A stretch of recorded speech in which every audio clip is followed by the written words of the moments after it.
This week's affirmation is, I will not allow others' opinions to ruin my belief in God. Yesterday I talked about seeking first to understand. One of the reasons why I feel that this is important is when I was on my mission for my church, there was a man that I was teaching and we were discussing grace. And I told him my views of grace. And he then told me his views of grace. And he essentially said the same thing that I had said. And when I pointed out the similarities between what he had said, he flat out told me, no, that's not what you believe. This is what you believe. And then he proceeded to tell me what I believed.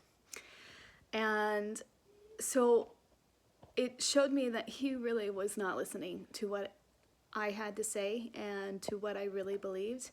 And so that experience taught me that it is important to see where the other person is coming from and really try to hear what it is that they are saying. Now, there will be times that those who you are talking to will just not want to listen to what you have to say.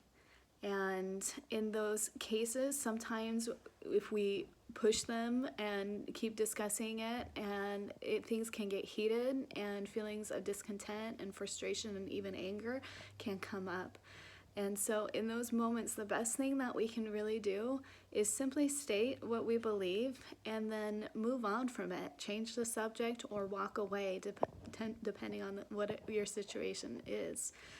Because if they're not open to receiving it, then why are we continuing in the discussion if it's only creating discontent and anger?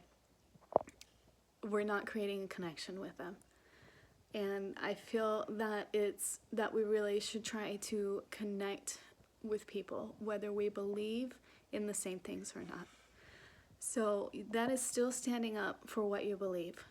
You're still stating what you believe, but then you're moving on from it because you know that creating a connection is important. And you know that if that person's not willing to listen, then you can see when it's time to move on.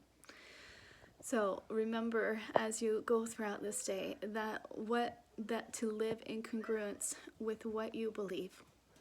And do not let others' opinions ruin that belief.